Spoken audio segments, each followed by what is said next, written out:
We're going to have two lessons in our readings today. Looking at that book from Wisdom, we have the thoughts of the wicked.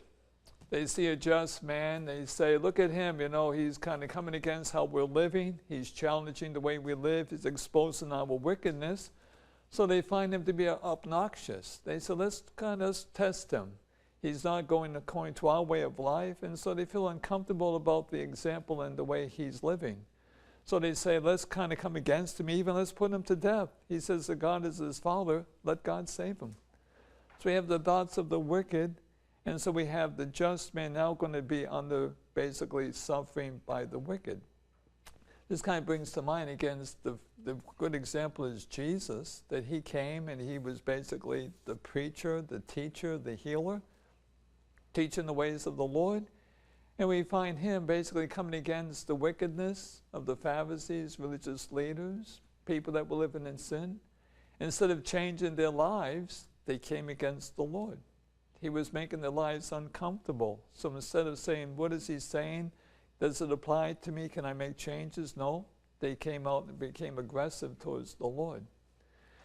We can even take it to our own personal lives. Say for those among us that are trying to be faithful and live in the ways of the Lord, we may become obnoxious to people. Let's say you're on vacation with some friends. It's the weekend, Sunday.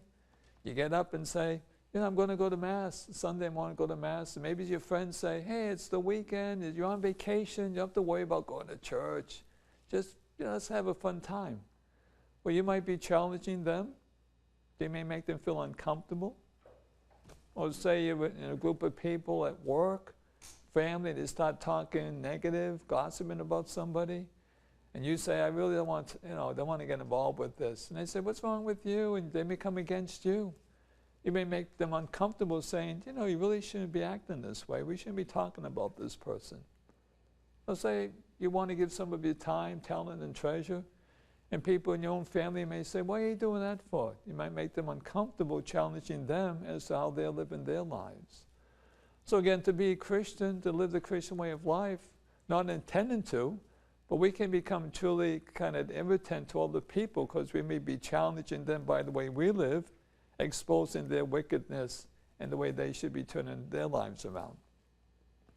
The second lesson is saying that we're the person that's being challenged. Say the people in our lives, the way they're living is challenging me as to the part of my life that I may have to address and change. The baseball season is going to be beginning on Monday, and during the season you might have a hitter in a slump or a pitcher's not pitching well, and then someone points out, I just noticed the way you're delivering the ball, you have to change your delivery, or you have to change your batting stance, or whatever. As people are picking up maybe their flaws, well, does that pitcher and hitter say, well, thank you. I'm glad you mentioned it to me. This is what I've been doing wrong. Or do they say, I don't want to hear from you. I'll take care of myself. I'll improve on my own way. So am I basically humble enough to be challenged, to be pointed things out in my life that need to be changed? Do I say, yes, you're right. I have to address this part of my life and I have to make the appropriate changes. So how am I, or do I get upset about people pointing out or even looking at other people's lives that challenge me? Do I become arrogant and do I come against them because they're making me uncomfortable? This is a season of Lent. This is a time for us to acknowledge the fact of what in my life needs to be turned away. I need to turn away from. What are my sins? What are parts of my life that are not pleasing to the Lord? Am I humble enough to say, yes, these are the areas of my life that I need to challenge myself, make the appropriate changes by the grace of God, so I can truly become much more in line with the ways of Jesus, become more like him as I'm journeying to the kingdom. So again, we can learn the two lessons today in our readings. First of all, that if I live a life that's just and holy, I can expect probably opposition. I can expect maybe some people coming against me, people not liking the way I live, people even rejecting me. So to live the Christian life, I might find opposition. But to be faithful, to live the Christian way.